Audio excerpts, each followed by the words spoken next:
Bonjour et bienvenue ici dans ce site magnifique des Jardins du Pharaon qui domine le Vieux-Port. Bienvenue sous le soleil de Marseille.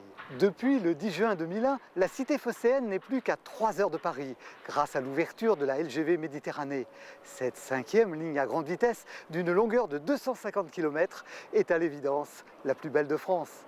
Avec 3 gares nouvelles, mais aussi plus de 17 km en viaduc et près de 13 km en tunnel, la LGV Méditerranée accumule les ouvrages d'art exceptionnels. Nous l'avons parcouru pour vous en cabine des trains 5313 et 5376 entre Lyon-Part-Dieu et Marseille-Saint-Charles.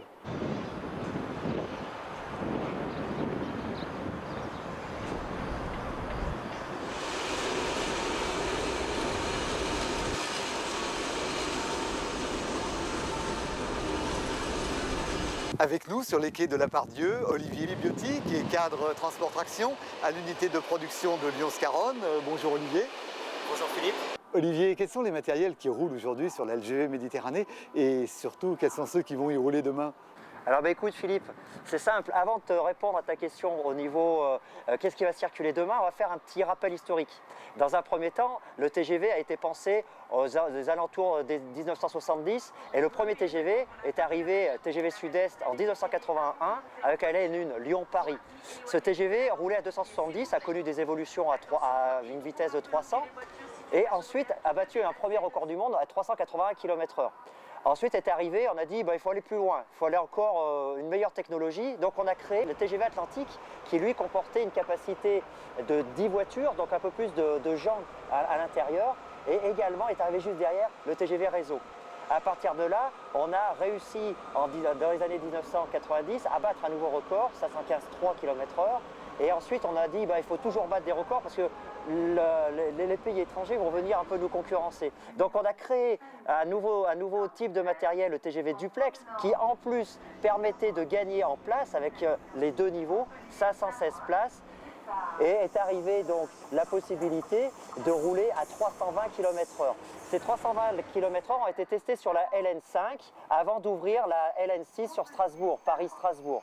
Le TGV Duplex, lui, roule à 320, peut rouler à 320 km/h et permet donc justement d'atteindre cet objectif de capacité et de maintenance, c'est-à-dire de réduire les coûts de maintenance. Et puis alors la nouvelle, vraiment la dernière, toute dernière qu'on a aujourd'hui, on attend 49 rames des TGV d'Asie, Duplex asynchro, donc encore la dernière technologie au niveau de motorisation. Cette technologie permet de réduire les coûts, mais également d'intégrer la nouvelle civilisation européenne qu'on appelle le RTMS. Sur la LN5 circulent donc les TGV Sud-Est, les TGV Réseau, les TGV Duplex, les TGV d'Asie. Et puis demain, qu'est-ce qui va circuler?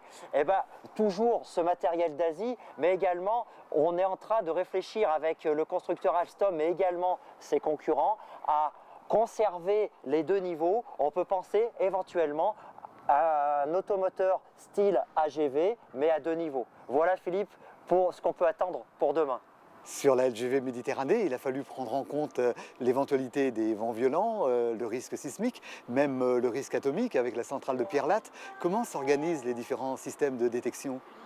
Alors Philippe, plusieurs choses. Effectivement, on a plusieurs systèmes de détection.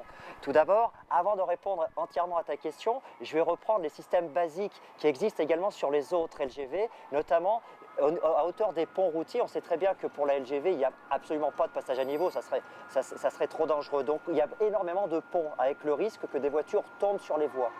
Donc si tu veux, on a implanté au niveau des ponts 2 filets. Si un véhicule chute du pont, il va couper ces filets et va arrêter les...